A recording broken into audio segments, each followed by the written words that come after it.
I live alone and I work from home.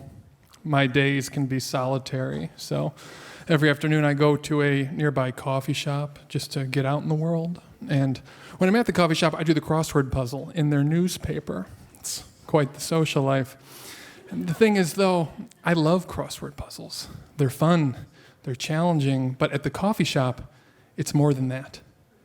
Every day when I walk in and my crossword puzzle's waiting for me, it's like I'm more than just a customer. It makes me feel like I belong. And because of this, the coffee shop crossword puzzle became an essential part to my day. What's a 9-letter word for this guy? Dependent. But then last year, I walked in to find that my crossword puzzle had already been done in ink. But what really got me was that it had been done incorrectly. One of the clues asked for a 5-letter word for a Hawaiian greeting, and this monster hadn't written aloha, they wrote hello.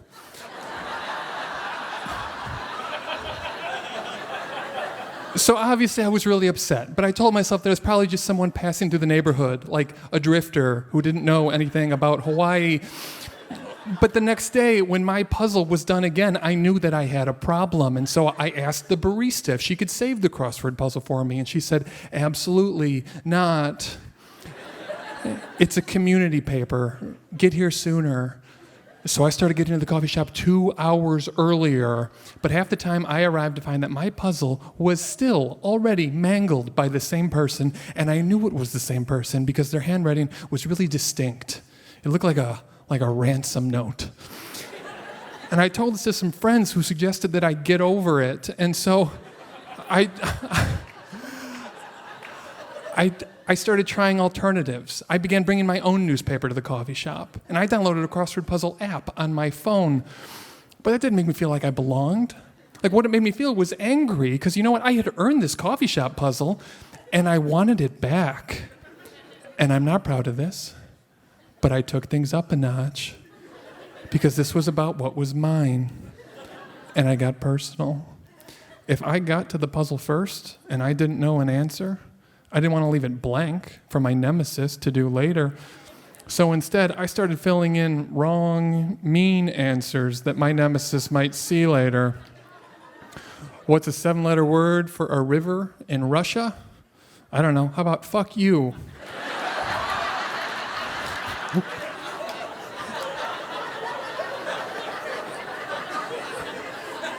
And I put the puzzle back and I would sit and watch and wait for my nemesis to arrive.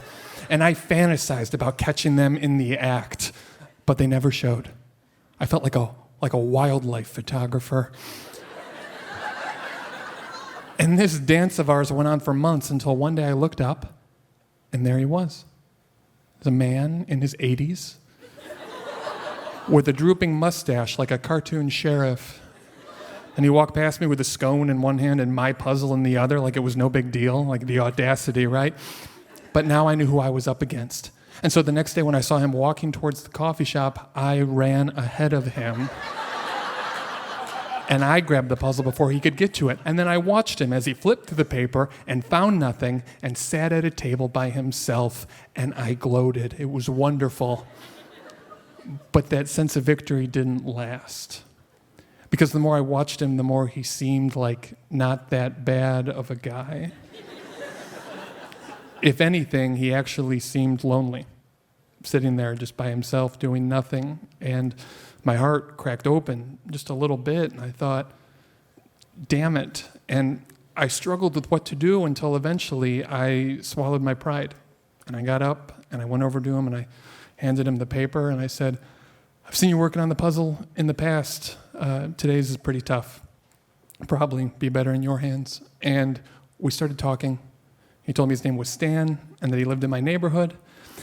And then he told me that ever since retirement, he had been struggling with depression. And that coming to the coffee shop and doing the crossword puzzle every day was his way of still feeling like he belonged somewhere. And all my animosity went away. Because he wasn't a monster. He was me. 50 years in the future. looking to enjoy the same thing for the exact same reason. And so now, every day, Stan and I pass the crossword puzzle back and forth. If I get to it first, I'll do half, give it to him to finish. If he gets to it first, I will then finish it off. That is, after correcting some of his answers. The man knows nothing about Hawaii. But every time we hand that puzzle from one to another, that sense of belonging that I feel is stronger than ever. And the other day, Stan and I discovered that we have a problem. Someone else has started doing our crossword puzzle. And yes, I now understand that the coffee shop crossword is for everyone. But when this new person finishes the puzzle, get ready, they sign it like an artist would. And I'm sorry, but that is just unconscionable. So Stan and I have decided that we are going to work together to bring this person to justice. Because what's a 7-letter word for two guys who look out for one another? Friends. Thanks.